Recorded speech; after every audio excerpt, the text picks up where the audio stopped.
Bonjour et bienvenue, je m'appelle Blanche. Aujourd'hui, je vais te dévoiler 10 secrets, 10 choses, 10 vérités que j'ai découvert en faisant le challenge zéro dépense, aussi appelé le No Buy Year, qui est un challenge où on va essayer de dépenser le moins possible pour mettre le plus d'argent de côté et être dans un confort financier. J'ai fait ce challenge toute l'année 2025, j'ai mis 7400 € de côté et sur le chemin de ce challenge, j'ai découvert énormément de choses qui sont très inconfortables et des choses qui sont très positives. Donc on va commencer tout de suite avec le premier secret.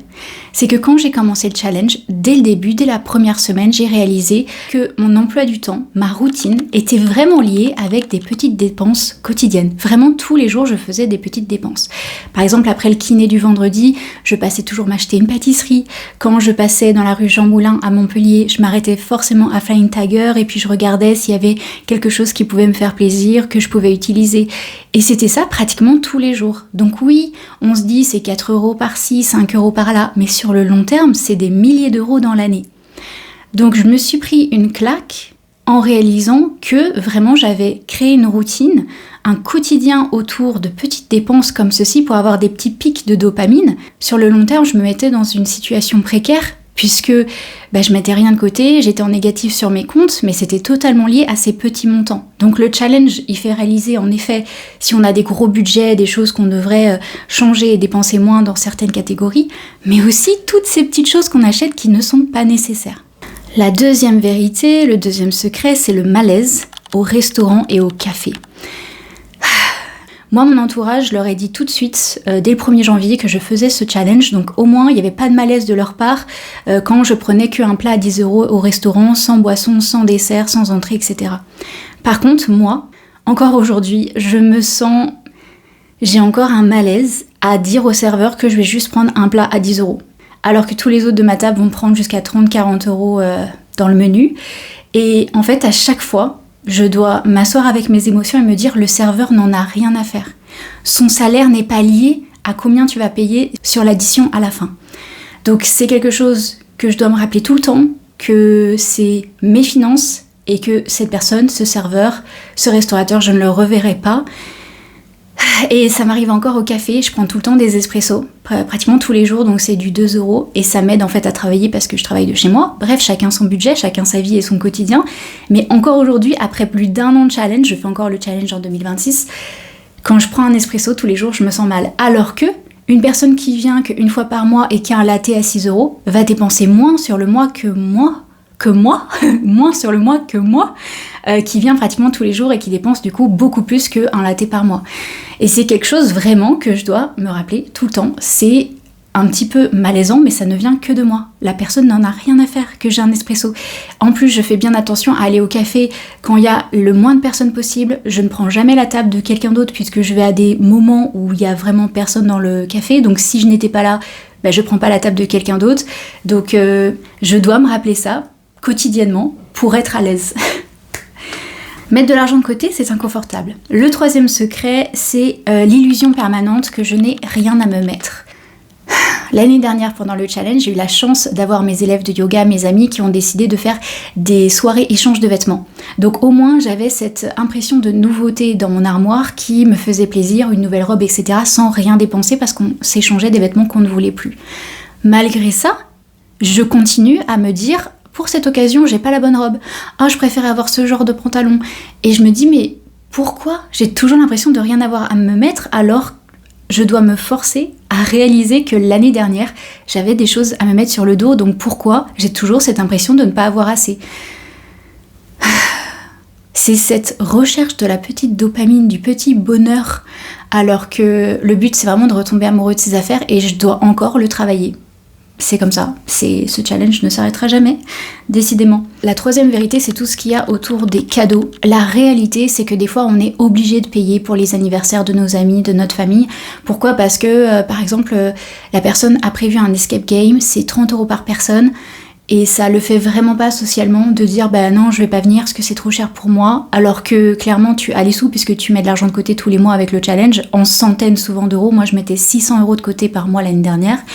Donc dire à mon ami, je vais pas venir à ton anniversaire parce que 30 € c'est trop dans mon budget, ça va pas passer. Et la réalité du challenge, c'est que des fois, oui, on va dépenser dans des choses qu'on n'a pas forcément envie parce que socialement, on a ce poids. Après, évidemment, si on est en situation précaire, c'est autre chose parce que là, on a vraiment l'excuse de ne pas pouvoir mettre 30 euros. Après, la réussite dans mon challenge, c'est que j'ai très vite réalisé que les gens, ils s'en fichent d'avoir une bougie à 50 euros achetée à Monoprix. Ils préfèrent largement avoir un service, un gâteau fait maison, une carte que tu as peinte, que tu as décorée toi-même. Moi, je fais des séances de tarot, donc je leur offrais une séance de tarot. Et finalement, on passait un meilleur moment à manger un gâteau que j'avais fait, des petits muffins au marron, ou à faire une lecture de tarot que moi d'avoir juste acheté un truc vite fait en bas. C'est bien plus personnel, c'est bien plus beau. D'ailleurs, si tu as besoin d'idées cadeaux à moins de 5 euros, ou au contraire tu mets ton cœur à l'intérieur, j'ai fait une vidéo, c'était spécial Noël, mais j'ai plein d'idées, et ça marche pour les anniversaires, où tu peux acheter des petits outils à moins de 5 euros et créer un cadeau autour de ça. Je te laisse regarder ça. Le 5e secret, tu vas l'aimer parce que là c'est très positif, c'est absolument génial. J'ai réalisé que le challenge, c'était un énorme jeu. Un jeu avec moi-même, le contrôle de mes émotions, le contrôle de mes finances, etc. Exemple, là ça fait 4 jours que je n'ai pas utilisé ma carte bancaire. 4 jours que mon compte est à 0, enfin dans le sens il n'y a pas de dépenses quoi. Donc je ne me suis pas appauvrie, je n'ai rien acheté de non nécessaire. Et ça, quand je vois ça sur mon compte bancaire, il y a une petite case qui dit combien je dépense chaque jour. Ça me met en joie. Profond, je me dis que je suis en dehors du système et que je suis pas en train de m'appauvrir, sans doute en réalité de m'enrichir chaque jour que je ne dépense pas. Il y a aussi le jeu de ne pas toucher mon épargne qui est vraiment le plus important dans le challenge. Donc en fait, tous les premiers du mois quand j'ai mon salaire, je mets, là pour cette année, 400 euros de côté. Si au premier du mois suivant, je vois que je n'ai pas eu à utiliser ces 400 euros, je n'ai pas pioché dans mes épargnes, ça veut dire donc que j'ai bien réussi à mettre 400 euros de côté dans le mois, mais je suis en joie. Toute la journée, même toute la semaine qui suit, je suis trop une warrior, j'ai mis 400 euros de côté en un mois, c'est incroyable. Voilà, ça c'est une joie simple. Et un des derniers jeux que j'ai, c'est d'essayer de trouver le moins cher. Donc je perds moins de temps à dépenser puisque je fais pas de shopping, etc. Donc tout ce temps que je gagne à beaucoup moins dépenser, et ben je le remets dans la recherche. Donc quand j'ai besoin de quelque chose, je vais aller chercher le prix le moins cher. Donc par exemple, j'ai besoin d'une parure de lit. Je vois à Ikea une parure de lit à 50 euros que je veux, hop, je m'arrête, je me pose et je regarde sur Le Bon Coin, sur Vinted, sur les sites de seconde main, s'il n'y a pas quelqu'un qui le vend neuf, déjà emballé, et il y en a plein. Et ça aussi, c'est une grande joie de me dire que j'ai payé 4 fois moins cher pour le même produit, neuf. Ça aussi, c'est un petit jeu avec moi-même que j'adore. Et sur le long terme, c'est aussi des milliers d'euros qu'on met de côté en faisant ça. 6e secret, encore quelque chose de positif, dont on ne s'attend pas, mais personne ne m'a jugé. Personne ne m'a jugé de faire le challenge. En réalité, quand tu dis j'ai décidé de faire un challenge 0 dépenses sur un an ou même sur un mois, la personne en face, elle n'est pas en train de réfléchir mais à quel point est-ce qu'elle gagne pas d'argent pour devoir faire ça, à quel point elle est pauvre, à quel point elle est radine.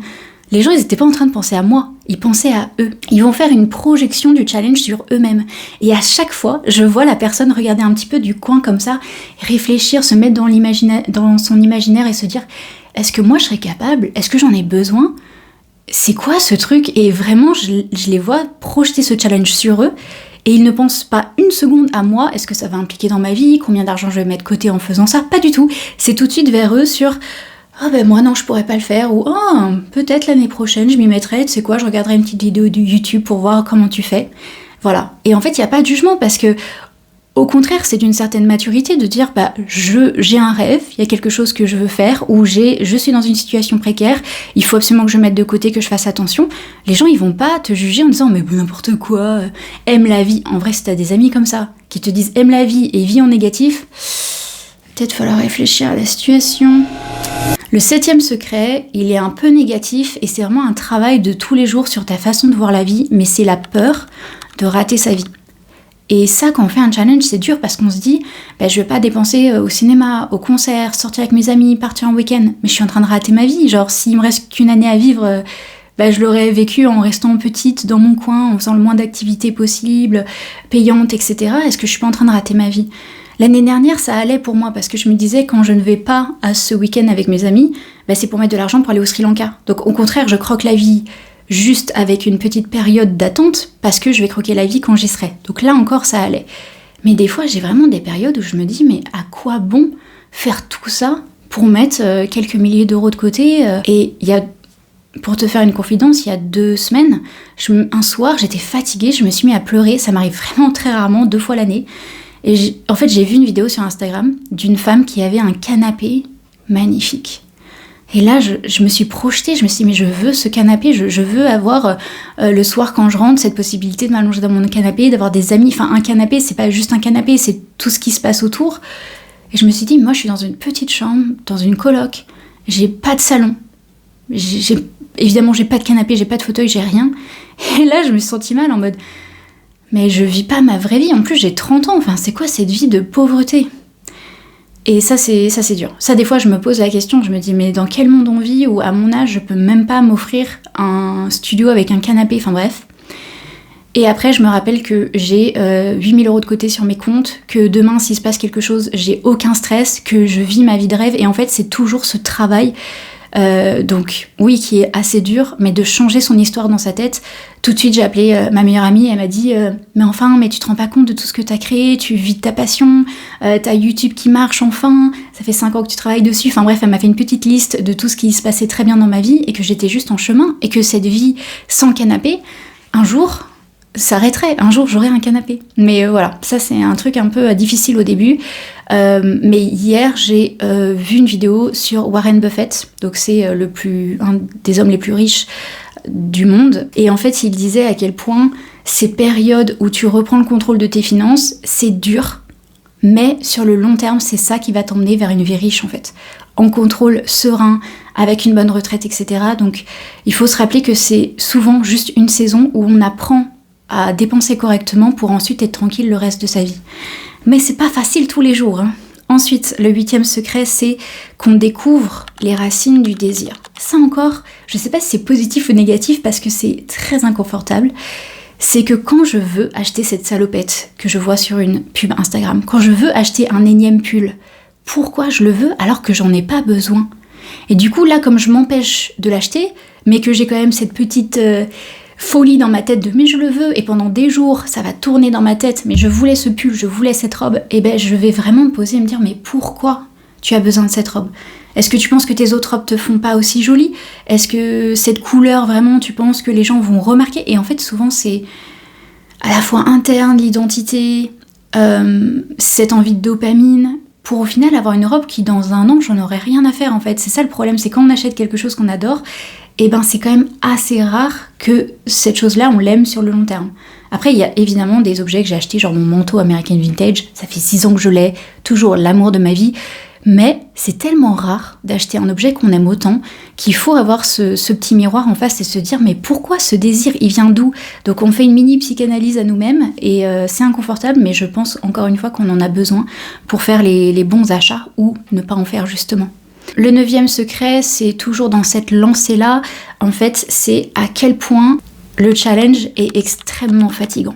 Du moins les premiers mois. En fait, t'es dans une fatigue mentale de toujours devoir regarder les prix, ce que tu achètes, pourquoi t'as envie de l'acheter, est-ce que c'est nécessaire, est-ce que c'est non nécessaire, et t'as ce ping-pong dans ta tête tout le temps, et c'est épuisant. Et puis au fur et à mesure, tu t'habitues. Tu te dis à partir de maintenant, je n'achèterai plus ça. Donc tu le sors du tiroir de ta tête et tu te dis, ce tiroir, il n'existe plus, je n'achèterai plus jamais ce genre de choses dans ma vie parce que ça ne sert à rien.